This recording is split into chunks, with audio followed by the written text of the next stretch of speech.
Bonjour à toutes et à tous, je suis très heureux de vous retrouver pour cette nouvelle vidéo hebdomadaire bourse, trading et investissement qui s'intitulera cette semaine Haute Trahison. Comme d'habitude, je suis obligé de vous rappeler que le contenu de cette vidéo est à unique but pédagogique et informatif, qu'il ne constitue en rien un conseil, que vous êtes seul responsable de vos investissements et donc de vos trades. Pour me suivre sur les différents réseaux sociaux, Tino-du-bas bourse, sur bien évidemment Twitter, TikTok et Instagram, et le groupe Facebook du podcast de la bourse bien évidemment, et la chaîne YouTube sur laquelle vous êtes, où vous pouvez activer la clochette afin de recevoir une notification dès lors que je publie une nouvelle vidéo. Mes partenaires qui sont Trade Republic, bien évidemment, vous pouvez ouvrir un compte avec un petit cadeau de bienvenue avec le code qui s'affiche sur votre écran, l'expertise fondamentale avec mes amis Dibou, Urutia, la gestion privée, je vous en dis deux mots supplémentaires, et bien évidemment le logiciel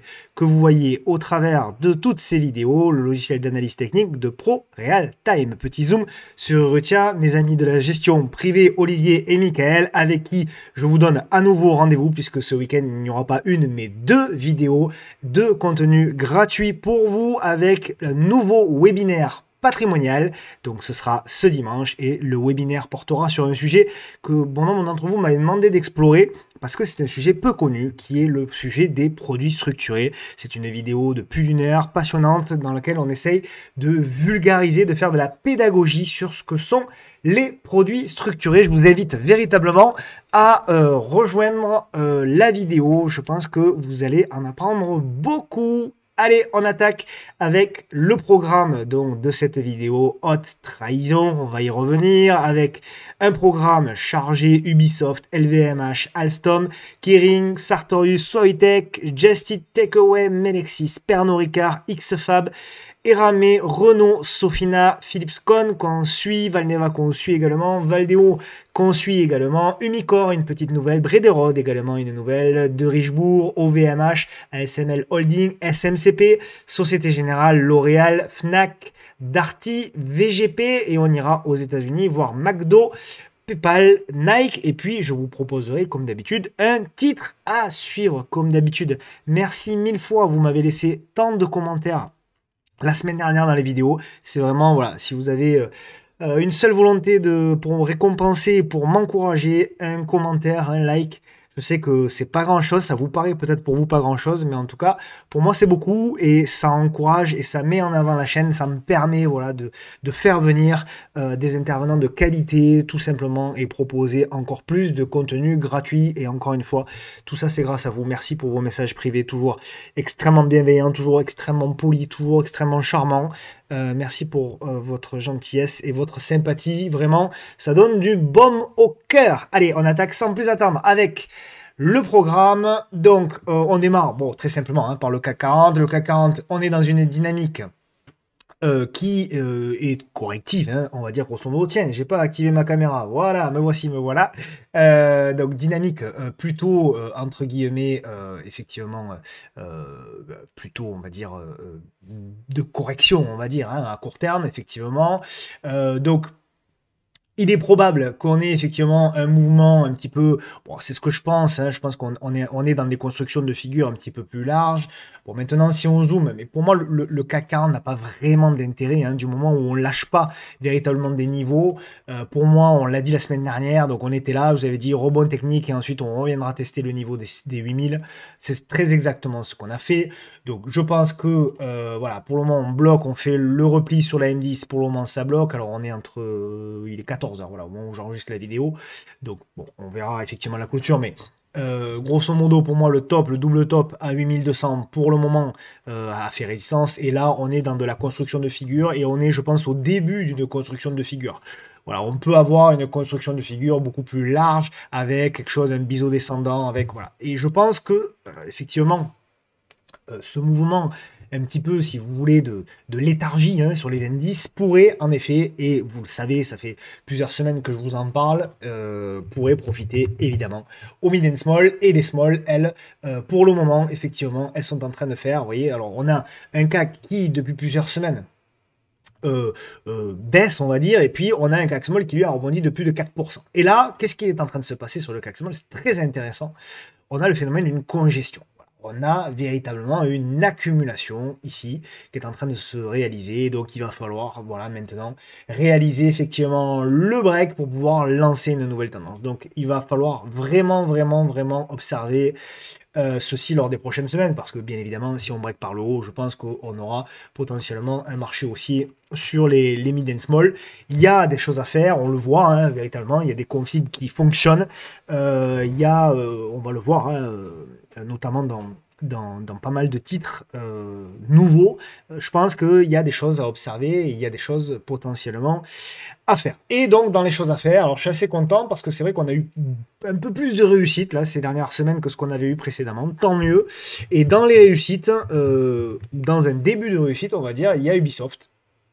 Ubisoft, souvenez-vous, on en parlait ici dans la congestion et effectivement pour le moment elle a breaké, on tient bien. Alors nous on est actionnaire, hein. On a acheté sur le salon au-dessus des 19,77 €. Donc pour le moment ça va.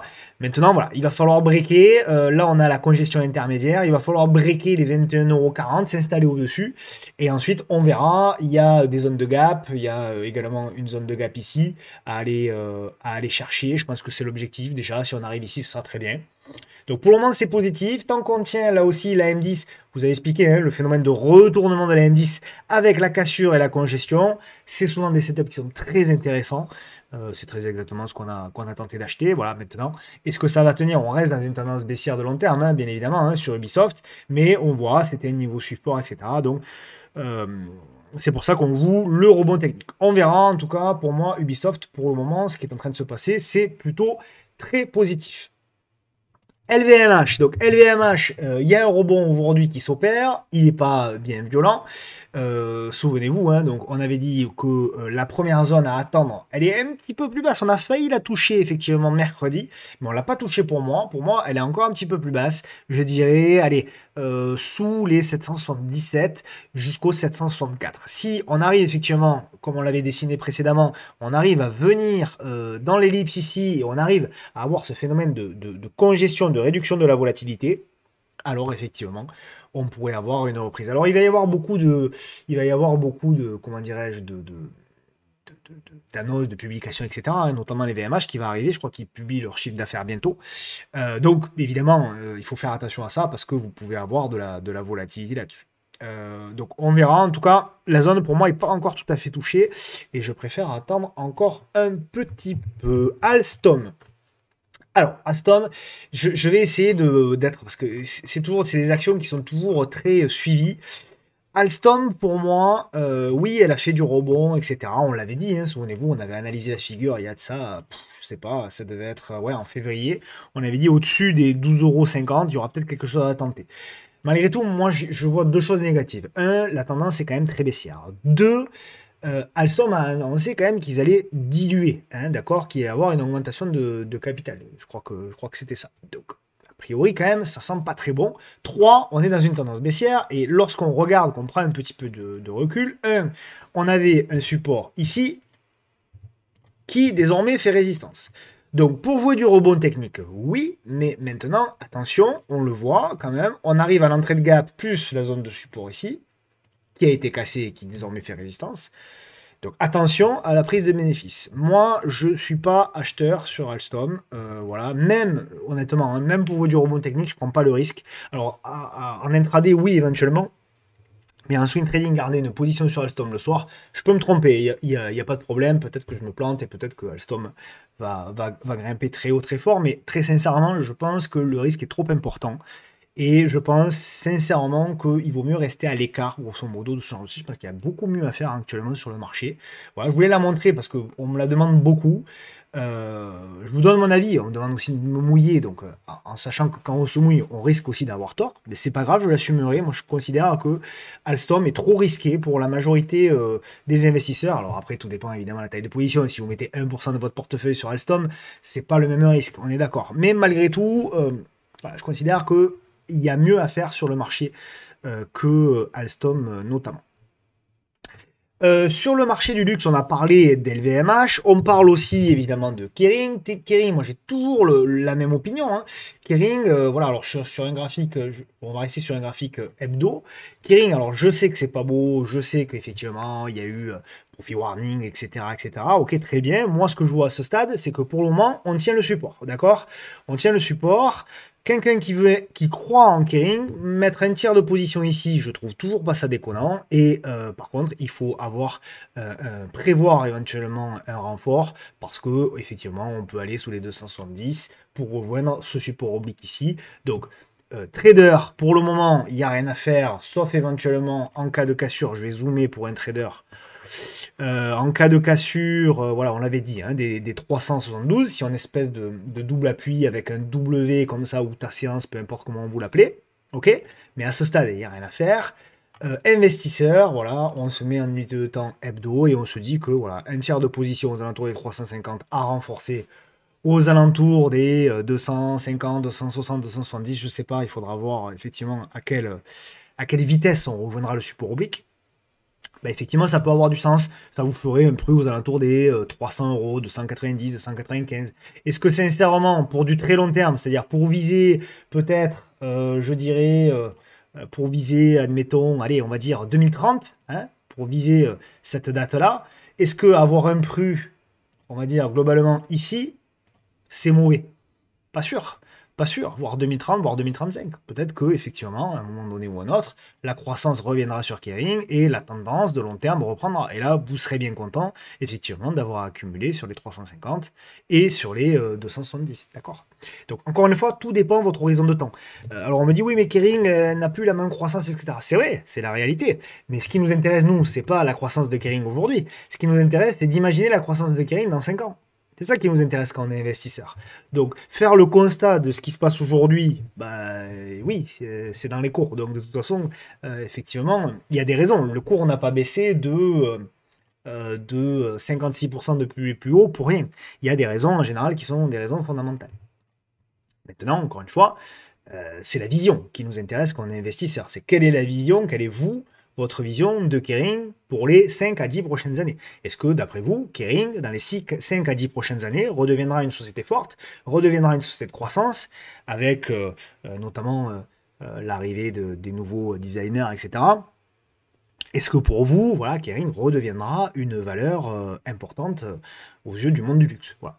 Moi, je pense que potentiellement, oui. Maintenant, je suis pas comment dirais-je, spécialiste de ce secteur-là. Et il y a des gens qui le font évidemment bien mieux que moi. Voilà pour Kering. Sartorius, donc DIM. Alors, DIM, ce qui est intéressant donc, sur DIM, c'est qu'effectivement, quand même, on a une tendance de long terme qui est en train un petit peu de revenir un petit peu mieux. Donc, hop, je vais effacer.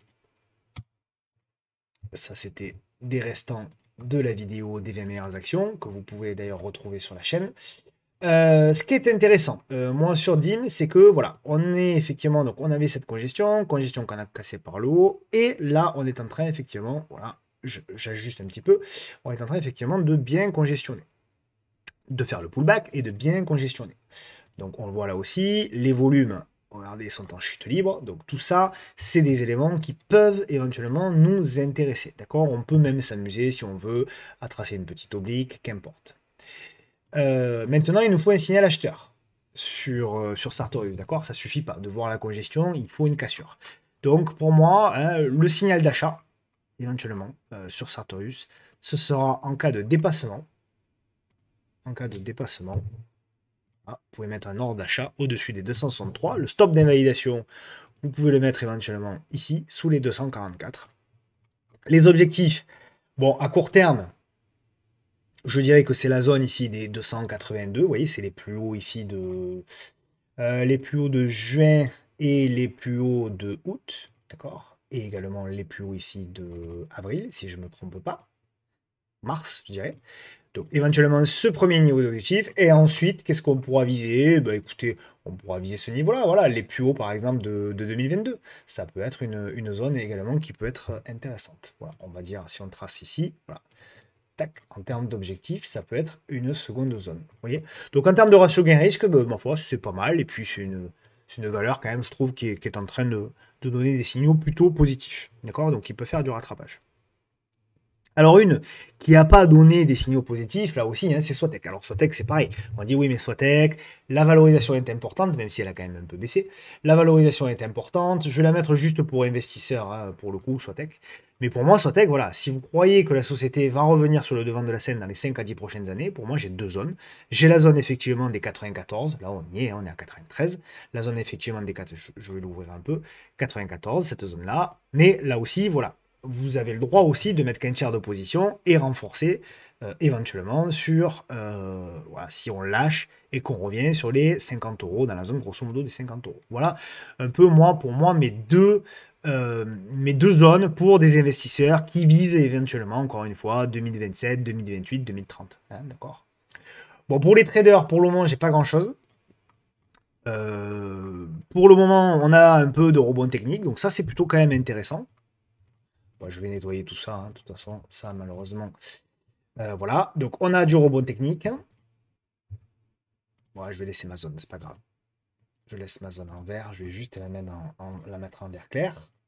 Que ce soit pas trop, voilà. Donc maintenant, on a eu le rebond technique, on a une zone ici qui désormais fait résistance, c'est 95-60. Les plus agressifs d'entre vous achèteront la cassure des 95-60. Le stop, par contre, il faut un stop, hein. Là-dessus, c'est une tendance baissière.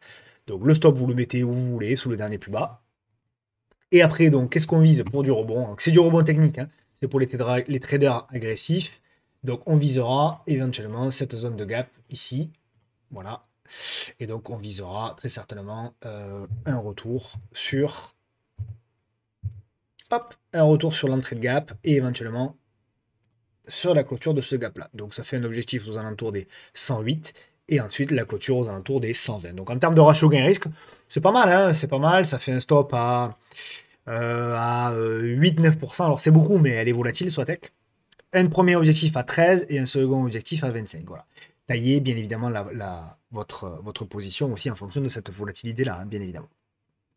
Alors, il y en a une qui commence à donner des signaux. Alors, elle est volatile, hein, Just Eat, voilà. Elle est capable d'accélérer, de ralentir, etc. Mais c'est effectivement Just Eat. Just Eat, on l'a su depuis un moment. Nous, on est à l'achat. Alors, pour les raisons que j'avais évoquées, hein, maintes fois, je vous le remets, hein, le graphique en... Voilà, le graphique ici en... oui, donc c'est le graphique journalier, hein. Vous voyez, on avait une moyenne mobile ici à 200 jours qui était baissière, baissière, baissière, baissière, baissière, et qui ici s'est aplati. Donc on vise le retournement. Je vous avais expliqué qu'on avait la figure, la grande figure qui était ici. La grande figure était cassée par le haut. Et ici, on fait la petite figure qui dure d'ailleurs. Et ce qu'on vise, c'est véritablement un changement de tendance. Donc là, on avait un momentum baissier, momentum neutre. Et ce qu'on vise, c'est du coup un momentum haussier à venir. Donc, nous, ce qu'on a fait, c'est que, effectivement, au niveau du salon, je vais nettoyer un peu tout ça.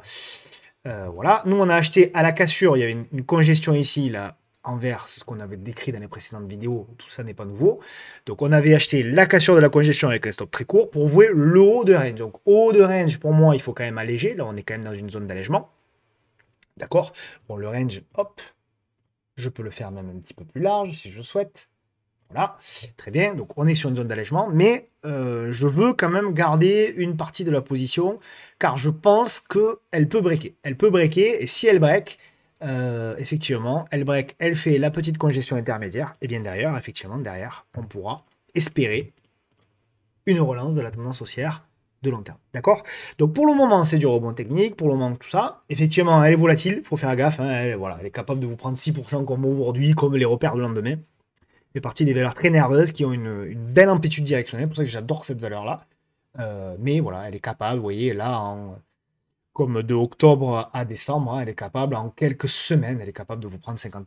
Voilà, c'est pour ça que moi, j'aime beaucoup ces valeurs. Lorsqu'on a l'opportunité de rentrer sur ces valeurs avec des stops courts, avec de la réduction de la volatilité, ben, les ratios gain-risque sont tout de suite beaucoup, beaucoup intéressants, très intéressants, bien meilleurs que ce que ça pourrait être sur du Air Liquide ou du Sanofi, même si, encore une fois, Air Liquide et Sanofi sont des très belles valeurs, mais je parle uniquement de technique et d'amplitude directionnelle de volatilité.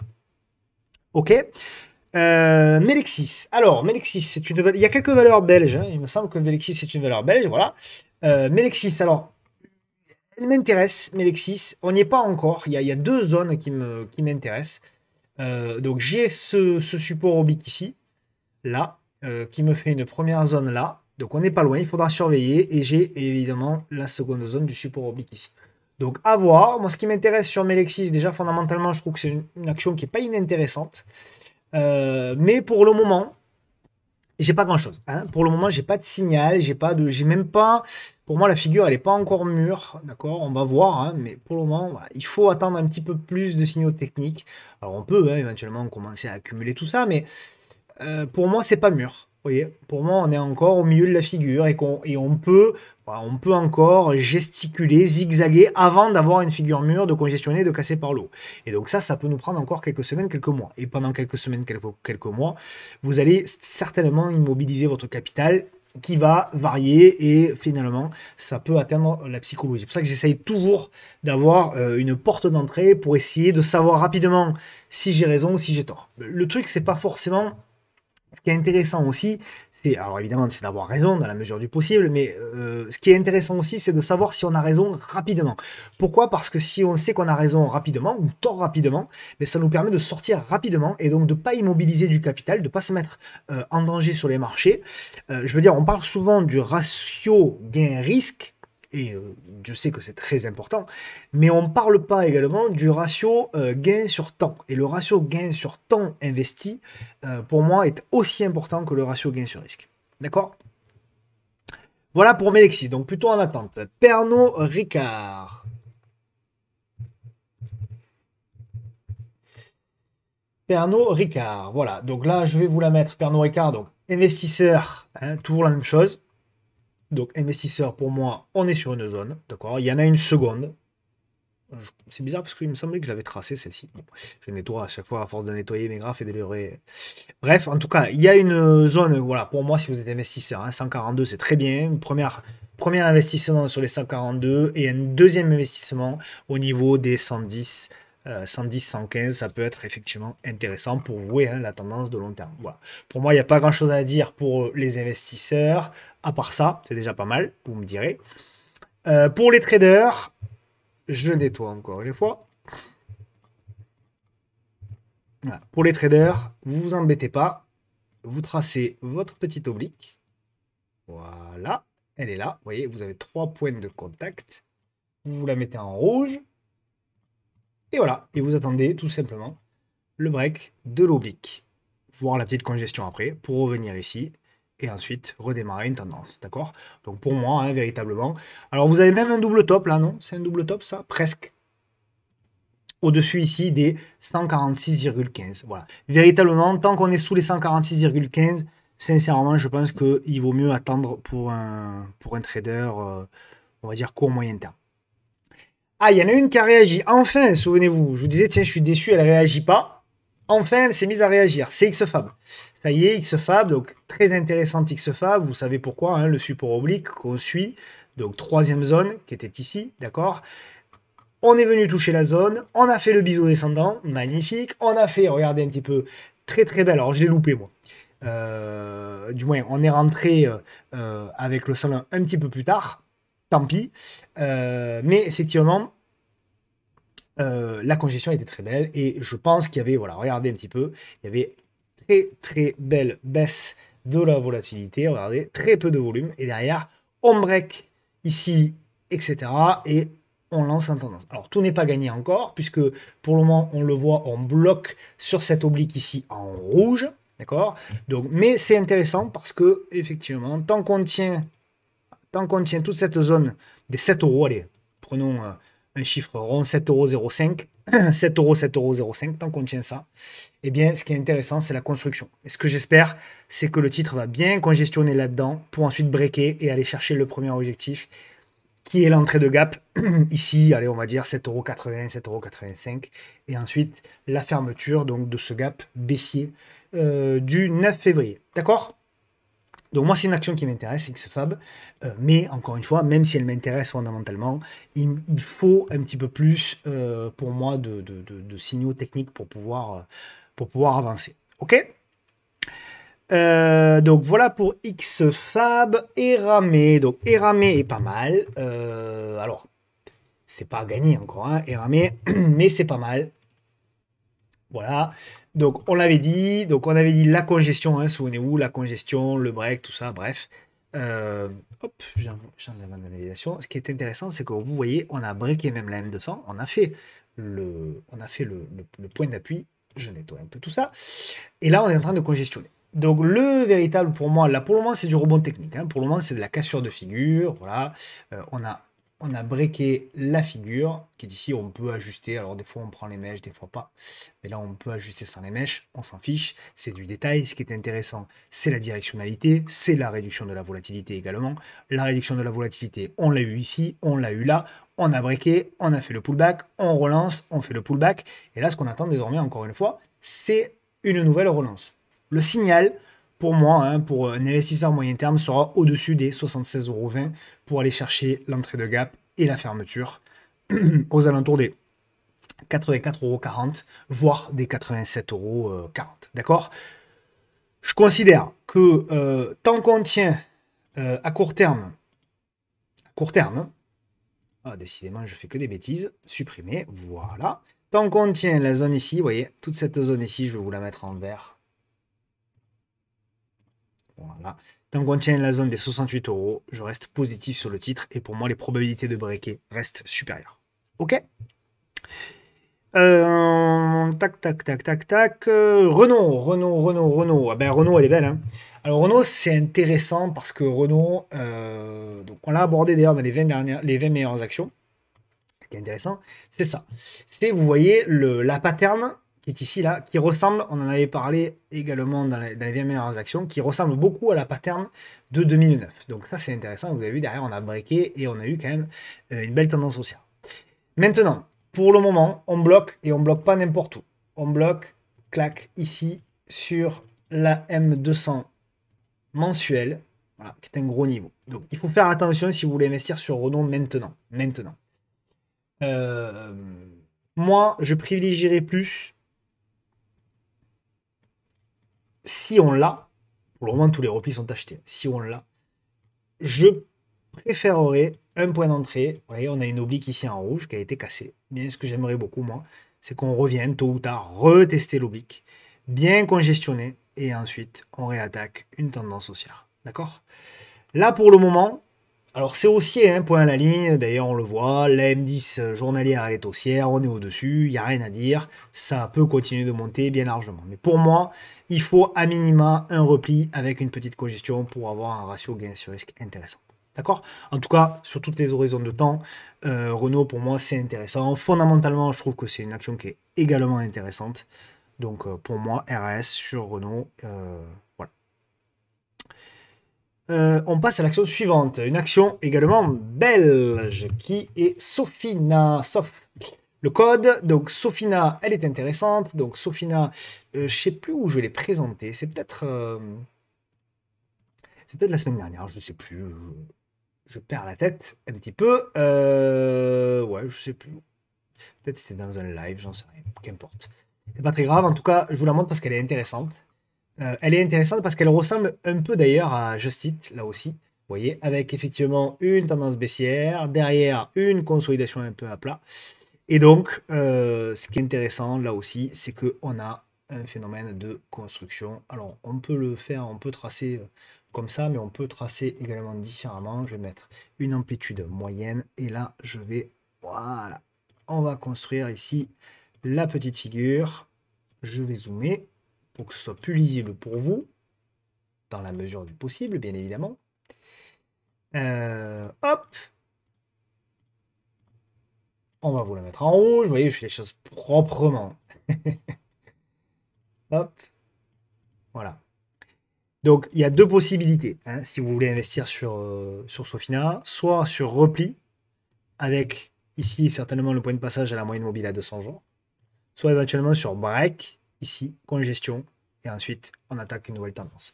Donc moi, je pense que c'est une action vraiment qui a du potentiel. Et on le voit, hein, d'ailleurs, par le passé. Regardez, c'était un gros trend aussi. On est allé chercher quand même les 440. On est à 219 aujourd'hui. Alors, je ne dis pas qu'on va revenir à 440 demain matin. Mais je pense que ça se surveille. Quand on voit ça, là aussi, hein, regardez le phénomène qu'on a décrit sur Just Eat, avec la moyenne mobile à 200 jours qui est passée baissière, qui s'est ensuite aplatie, et qui là semble vouloir donner des signaux plutôt positifs. Donc ça, ce sont, vous le savez, des configurations qu'il faut suivre, des configurations de retournement long terme qu'il faut suivre. Ok? PHIA, donc Philips Con, PHIA, donc on la suit toujours. Donc nous sommes toujours actionnaires sur le salon. Donc il y avait effectivement ce support ici, donc là on a tout vu, hein. On a eu effectivement le support oblique, la figure, la congestion, on a pris la cassure de la congestion, pour le moment ça patine, alors, il y a une grosse mèche haute, je sais pas trop ce qui s'est passé, bref on est revenu en arrière, faire le pullback, impressionnant quand même, parce qu'on a eu une hausse, on n'a pas eu, enfin moi j'ai pas eu le temps de prendre des bénéfices, plus 8 et puis derrière c'est revenu en arrière, bon, voilà, il fait des mouvements assez spectaculaires, bref, en tout cas pour le moment c'est positif, tant qu'on reste au-dessus bah, des 18,80 €, je considère que c'est plutôt pas mal et de l'oblique, et ce qu'on va attendre désormais, hein, si vous n'êtes pas actionnaire, c'est la congestion pour pouvoir relancer. Il y a du potentiel hein, sur PHIA, regardez, hein, c'est une tendance baissière, là aussi c'est une config similaire à ce qu'on décrit, regardez, avec une moyenne mobile ici à 200 jours qui est devenue baissière et qui ici s'est aplatie avant de redevenir haussière. Donc on a véritablement du potentiel. Si je vous la dézoome également en unité de temps mensuelle, pourquoi ça m'intéressait aussi? Parce qu'on était revenu sur des plus bas de 99, 2002, 2008, 2011 et 2022. Voilà, j'essaie de faire rapidement, je ne prends pas du recul sur toutes les actions, sinon les vidéos durent 4 heures. Je sais qu'il y en a certains qui me disent, mais c'est pas grave qu'elles durent longtemps. Ouais, mais quand même, je me suis engagé à essayer de faire moins d'une heure, pour le confort de tout le monde, le mien aussi d'ailleurs. Mais voilà, je peux pas prendre du recul, je peux pas mettre tous les graphes mensuels, essayer de faire plaisir à tout le monde en proposant un maximum de valeur. Je pourrais en proposer moins, hein, c'est sûr, je pourrais proposer moins de valeurs et vraiment prendre le temps de les analyser de fond en comble, mais vous comprenez bien que j'essaie de faire plaisir à tout le monde en essayant effectivement de proposer un peu de tout. Valneva. Alors, Valneva, on en avait parlé également dans la vidéo d'il y a 15 jours, celle-ci. Elle a bien poussé, hein, elle a bien poussé. Alors attention, hein, Valneva, c'est spéculatif, encore une fois, c'est soumis aux news, etc. Je vous avais proposé un achat au-dessus des 3,73, voilà, c'est ça. Et ben, ça passe, c'est passé. Donc il y a eu une belle progression hein, depuis, on a pris jusqu'à 14%. Voilà, donc pour moi, hein, l'objectif maintenant, je pense que là, on a fait un premier mouvement, on va faire la congestion et on va aller chercher l'ancien support oblique. Voilà. Ici, qui, j'en ai bien peur, on verra hein, encore une fois, hein, mais qui fera très certainement ensuite résistance. D'accord? Donc attention, à partir du moment où on reviendra aux alentours des 4,45 € jusqu'à 4,70 €, soyez vigilants si vous avez pris le signal là proposé, parce que je pense que là, vous pourriez avoir une prise de bénéfice déjà partielle. À minima, hein, si vous avez pris la cassure, montez votre stop. Hein. Vous mettez un stop juste au-dessus de votre prix d'achat et au moins vous êtes tranquille. Ou alors même si votre taille de position elle est importante, prenez des bénéfices directement parce que, encore une fois, une news peut vraiment être dans le bon comme dans le mauvais, peut vraiment apporter de la volatilité sur le titre. D'accord? Valeo, alors, ben, elle nous comble de bonheur hein, depuis quelques jours quand même. Valeo, donc effectivement, alors elle je vais dézoomer parce que c'est intéressant de comprendre pourquoi on est passé à l'achat.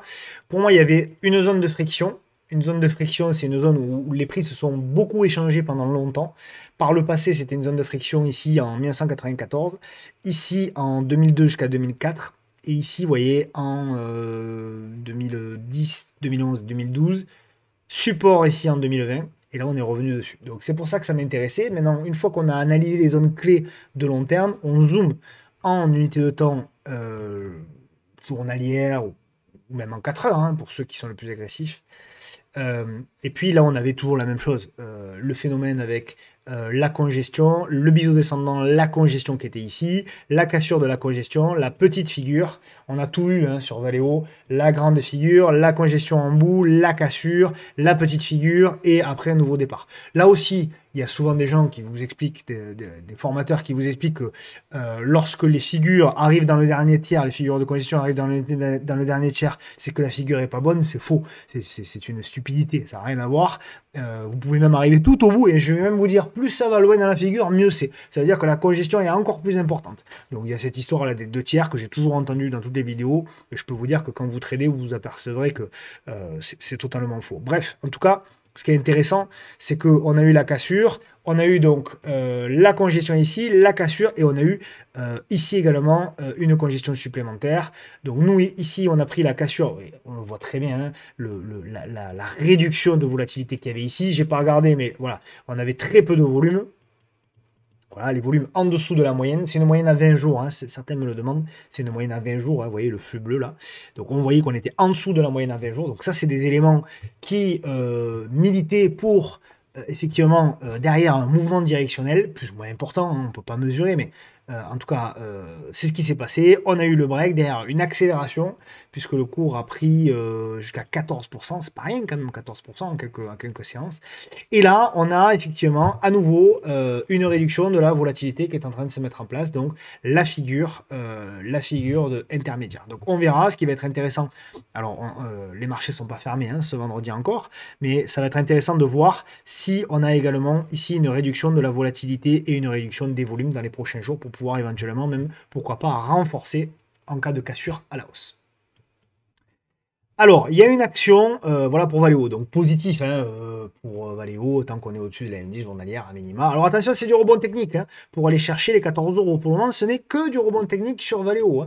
Alors, 15% de hausse, ça paraît extraordinaire, mais quand on se met sur un graphique mensuel, regardez, c'est rien du tout, c'est tout petit en comparaison à la baisse. On vient quand même de 67 euros et on est aujourd'hui à 12,87 euros. Vous voyez, donc voilà, c'est un rebond qui peut paraître spectaculaire en données journalières, mais pour autant, on le voit, en données mensuelles, c'est tout petit, d'accord? Alors, il y a une action véritablement qui pour moi est en train de faire quelque chose de pas mal. J'aurais pu le mettre dans le titre à suivre, mais j'avais peur de ne pas passer assez de temps dessus. C'est Umicore. Alors, Umicore, c'est une société belge. C'est une société, c'est de la science de matériaux de base, tout ce qui est chimie, tout ça.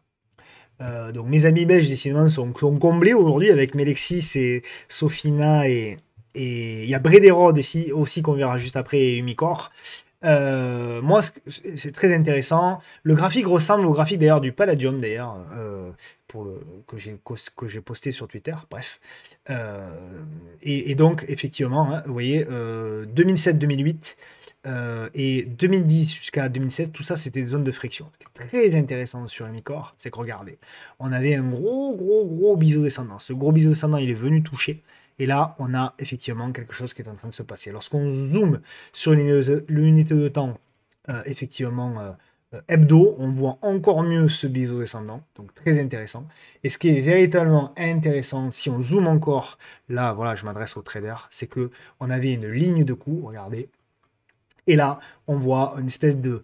Alors, t'as ça avec anse, épaule, tête, épaule inversée, peu importe comment on le voit, ça, à la limite on s'en fiche, mais pour moi on a breaké, et tant qu'on reste au-dessus des 21 euros, je suis très positif, le plus dur reste à faire, je suis d'accord, il va falloir désormais breaker l'oblique, bien congestionner et relancer, mais pour moi, alors ça fait déjà une dizaine de jours que j'ai publié sur Umicore, toujours j'essaie de vous proposer les configurations en avance pour que vous puissiez les mettre dans vos watchlists et attendre dans les signaux techniques. Et là, j'ai l'impression qu'il est en train de se passer quelque chose sur ce titre-là. Voilà.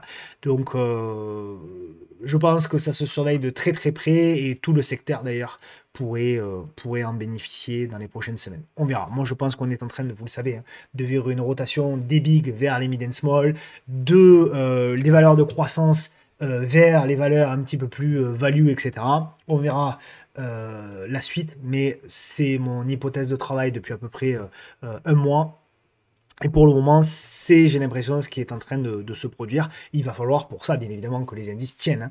Mais tant que les indices font du zigzag sur des ranges de prix assez étroits, je pense que ça va se poursuivre.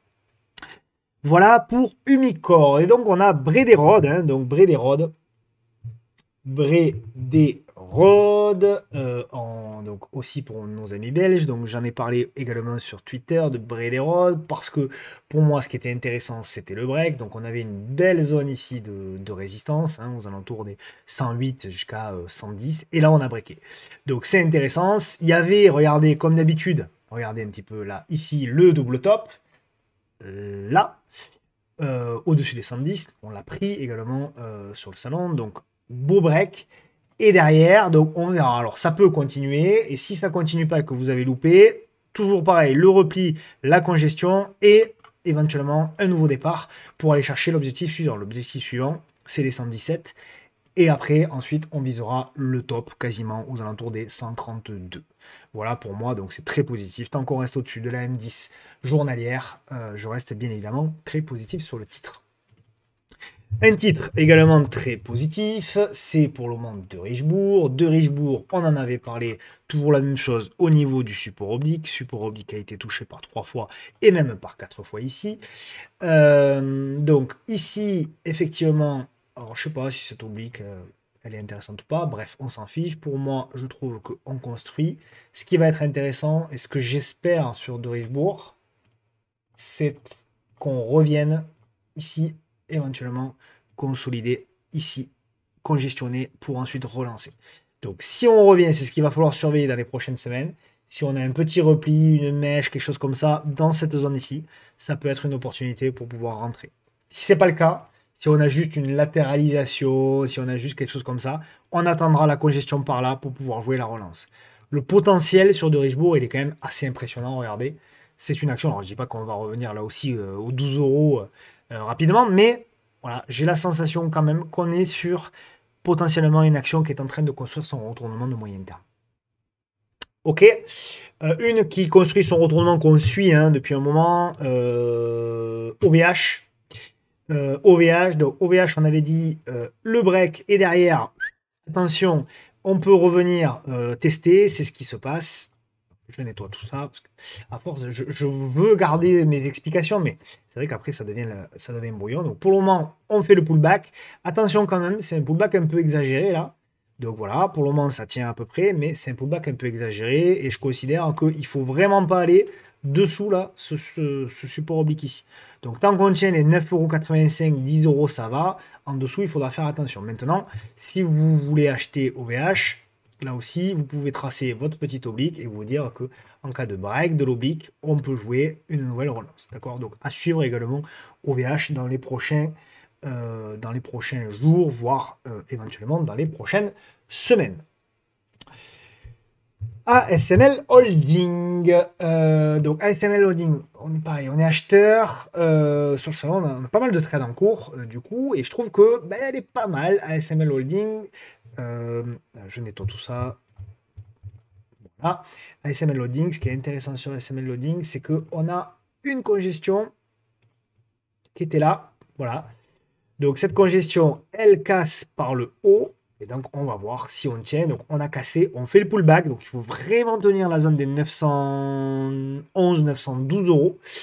Pour viser quoi? Pour viser le top, hein, tout simplement. Cassure du top. Cassure du top et après on verra si la tendance continue ou si comme souvent sur les cassures du top il faudra se méfier parce que derrière on a des retournements, d'accord. Évidemment je vous montre le graphe mais il n'y a pas grand chose à... Hop, je nettoie tout ça, tous mes trucs précédents. Évidemment c'est une tendance haussière, il n'y a rien à dire, voilà, on est un peu en excès mais je pense qu'on peut faire une nouvelle jambe de hausse, pour ça qu'on l'a prise, une nouvelle jambe de hausse pour aller au moins chercher le dernier plus haut historique. SMCP, donc SMCP, là par contre, on est sur une tendance évidemment baissière. Voilà. Là pour moi, c'est du trading. Pour le moment, on a bloqué. Alors, investisseurs, hein, tant qu'on ne repasse pas au-dessus des 3 euros, pour moi, il faut laisser tomber. Maintenant, alors, il y a une figure en construction. Malheureusement, on est en train de revenir sur le bas de la figure. J'avais espoir encore tout à l'heure qu'on tienne. Là, j'ai l'impression qu'on est en train de revenir sur le bas de figure. Attention si on lâche, parce que derrière, on aura une nouvelle accélération baissière. Maintenant, si on casse par le haut, par contre, on peut avoir un petit signal pour jouer à minima, je dirais, du rebond technique. D'accord. Si on a ce genre de signal-là, Voilà. Donc éventuellement, pas investisseur, trader au-dessus des 2,47 €. Stop d'invalidation obligatoire sous les 2,12 € et on ira chercher en termes d'objectifs, je dirais la zone ici. Alors il y a un gap, on ne le voit pas parce que c'est les données journalières, mais il y a un gap qui est ici. Voilà. Entre le plus bas ici et le plus haut du lendemain. Entre la clôture et le plus haut du lendemain. Donc tout ça, c'est un gap. Et donc je dirais, premier objectif, revenir tester le gap. Et enfin, revenir, pourquoi pas, dans cette zone ici, aux alentours des, grosso modo, 3 €. Donc voilà pour SMCP. On continue et on va sur le secteur des bancaires. Le secteur des bancaires, il y a Société Générale. Alors moi, pour le secteur des, vous savez que j'ai été positif sur le secteur des bancaires. Là, je commence à dire, attention, sur le secteur des bancaires, BNP Paribas, Société Générale, Crédit Agricole dans une moindre mesure, je considère qu'on commence à arriver quand même sur des zones de résistance assez importantes. Donc c'est là où c'est inflammable, c'est là où tout le monde vous dit qu'il faut acheter les bancaires. Généralement, c'est là où il faut commencer à monter les stops de protection. Pourquoi? Parce que là, on est venu combler le gap. Pour moi, ce gap-là, désormais, pouf, il est comblé. C'était un objectif important. C'est une zone. Alors, ça peut continuer de monter, etc. Bien sûr, hein, évidemment, je suis pas voyant, malheureusement. Quoique ce serait pas très rigolo de voir l'avenir. Il vaut mieux être surpris par l'avenir que de le prédire. Mais en tout cas, voilà. Pour le moment, on est sur une zone importante. Vous pouvez également mettre plusieurs stops. Hein, vous voyez, vous pouvez vous mettre un stop, par exemple, tranquillement, sous la moyenne mobile à 10 jours. Voilà, vous dire, ben voilà, moi, tant qu'on tient la M10, je continue d'accompagner. Hein. Si vous avez accumulé, par exemple, si vous avez pris le break ici, des 22,72, eh bien, effectivement, hein, vous pouvez déjà assurer un gain minimum de, voilà, de 10%. Voilà, c'est quand même pas mal. Et puis, si ça continue, ben, vous accompagnez. L'objectif suivant, alors on va dire, ouais, Tino, ok, très bien, mais si on break, si tout ça, ça part par le nord et qu'on break, quels sont les objectifs suivants? Ben, écoutez, pour moi, les objectifs suivants, ils sont au nombre de deux. Il y en a un premier qui est les plus hauts ici, les plus hauts de février 2023. Donc 28,30 € et ensuite l'entrée de gap qui se situera aux alentours des 29,74 € et enfin la fermeture du gap aux alentours des 31 €. Voilà pour moi en ce qui concerne Société Générale. On continue avec L'Oréal. L'Oréal, parce que je le vois bien sûr. Alors L'Oréal. Bon, L'Oréal, moi, ce qui me gêne un petit peu sur L'Oréal, c'est que je trouve qu'on n'est pas sur une zone, qu'on soit investisseur ou qu'on soit trader. Alors déjà, trader, je trouve que c'est une action un peu molle, voilà, pas vraiment beaucoup d'intérêt. Et investisseur, je pense qu'on n'est pas encore sur un point optimal. Et je pense que le point optimal serait un petit peu plus bas. Et je dirais sous les 380, 380, 385, on va dire. Et comme je l'avais indiqué hein, précédemment, à chaque fois qu'on casse le top historique, généralement, on a des consolidations. On voit ici, on a cassé le top historique, derrière, on a une conso. Ici, je vous avais prévenu, lorsqu'on casse le top historique, derrière, on a une conso. Et donc, pour moi, véritablement, on le voit, hein, c'est la moyenne mobile ici à 200 semaines, souvent, qui est une zone qui est intéressante. Et donc, je verrai bien, je peux me tromper, hein, bien évidemment, hein, vous me le pardonnerez, je le sais, je verrai bien, voilà, peut-être quelque chose, voilà, quelque chose peut-être un peu comme ça. Voilà. Et là, oui, là, en effet, on pourrait avoir une opportunité. Donc, encore une fois, on verra hein, selon l'évolution des cours, mais et j'en reparlerai très certainement, mais pas avant les 385 €, je considère. Ok, Fnac Darty, on la suit. Elle a fait véritablement également son mouvement qui était intéressant. Je vais la mettre en journalier, souvenez-vous. Hein, donc, Fnac Darty, on avait également la grande figure cassée par le haut. Cette figure, grande figure cassée par le haut, elle a fait la petite figure. Je vous l'entends, vous êtes en train de le dire. Elle a cassé par le haut. Et donc, là, pour le moment, l'objectif, c'est toujours le même. L'objectif, c'est de revenir pour moi donc dans la zone des 31,50 €, 32 €. J'ai peut-être été un petit peu ambitieux, allez, peut-être en dessous. 30,85 €, qu'importe à la limite, mais pour moi, en tout cas, c'est très positif. Et c'est là, en fait, hein, véritablement, qu'on va voir si eh bien, les acheteurs de moyen terme sont également revenus sur le titre ou si c'est simplement les investisseurs court terme qui ont joué du rebond technique, hein, tout simplement. Ok, donc voilà, pour le moment c'est très positif pour moi, hein, sur Fnac. Vous voyez encore, hein, la capacité de la moyenne mobile 10 ici à faire bien support. Regardez un petit peu, hein, la mèche basse, c'est pas anodin, hein, la mèche basse ici qui encore une fois est magnifique et fait parfaitement le job. VGP, alors on la suit depuis un moment, hein, pareil, ça fait partie des valeurs, voilà, et vous devez la mettre pour moi en watchlist parce que, alors là aussi, toujours pareil, elle ressemble également à Sofina, à Justit, etc. C'est des tendances haussières qui ont été cassées avec des gros momentum baissiers et ensuite le momentum baissier a été stoppé pour de la neutralité. Regardez là aussi en journalier, la moyenne mobile à 200 jours. Regardez un petit peu, hop, hop, hop, hop, hop. Et là, regardez, elle était baissière et là, elle repasse haussière. Ok, donc ça doit nous alerter.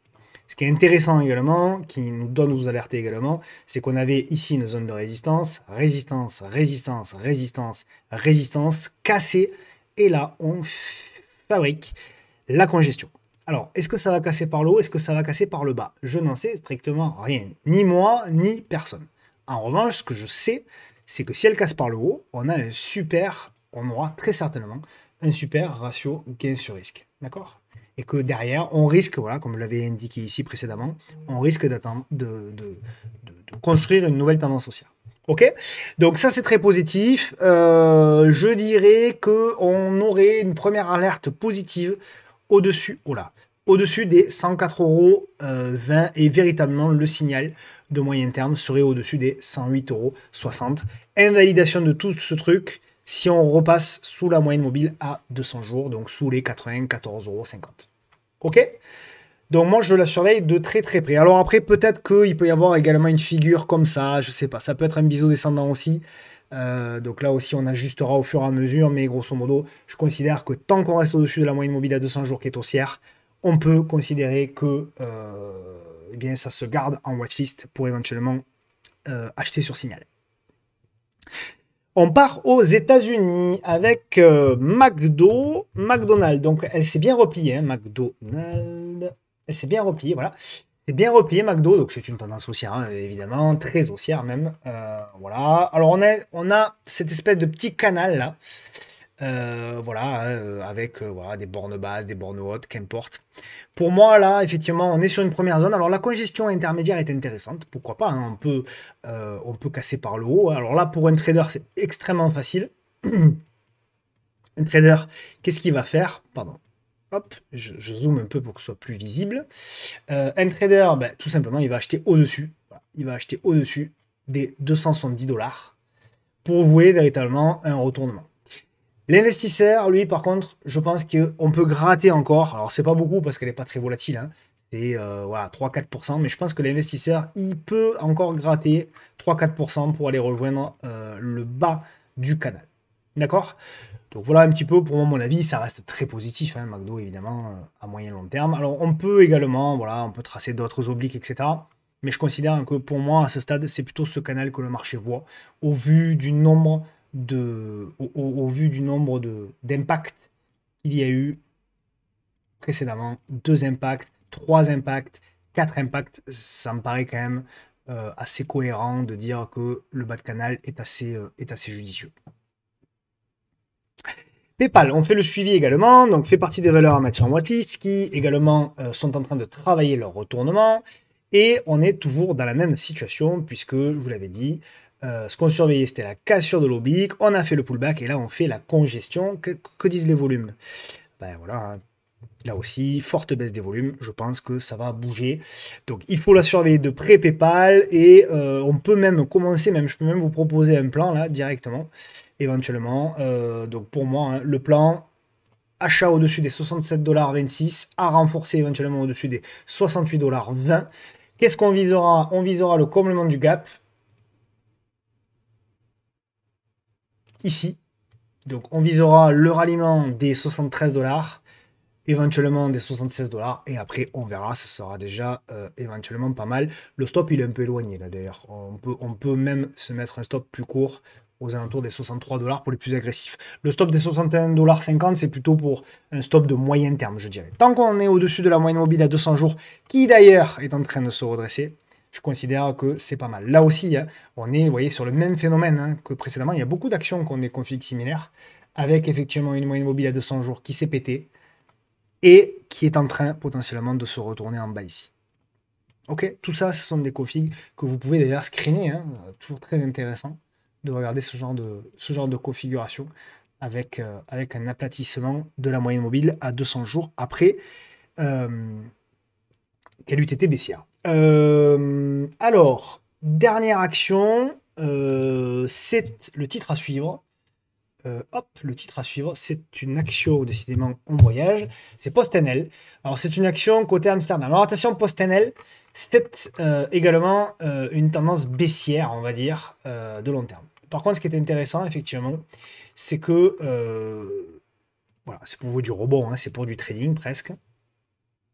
Ce qui m'intéresse sur ce titre-là, il me semble que je vous l'avais montré il y a de ça un mois. Je vous avais dit, on s'est inscrit dans un canal, voilà, dans un canal comme ça, baissier. Et je vous ai dit, c'est lorsqu'on commencera à avoir la cassure qu'il faudra s'intéresser véritablement au titre.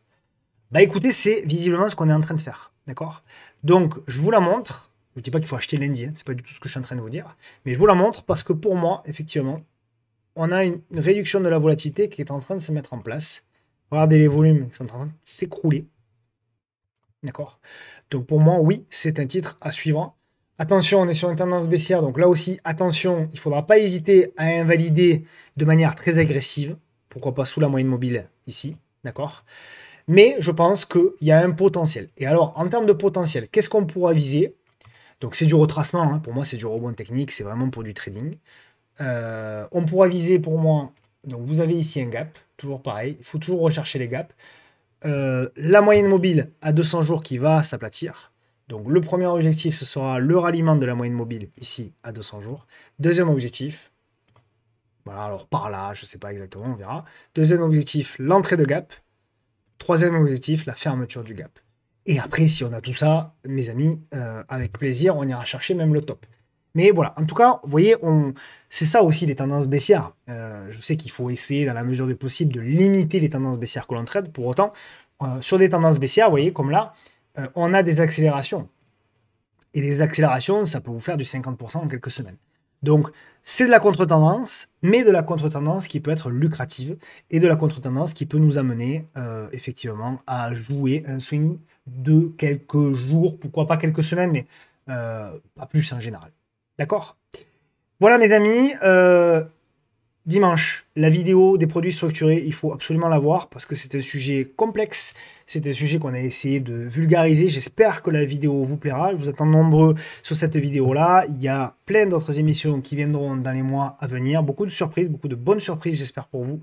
Voilà, encore plus de contenu gratuit. Merci, c'est grâce à vous, encore une fois. C'est grâce à vos encouragements, c'est grâce à vos soutiens, c'est grâce à vos messages. Encore une fois, quand vous mettez un commentaire, ça m'aide. Donc quand vous mettez un like, ça m'aide.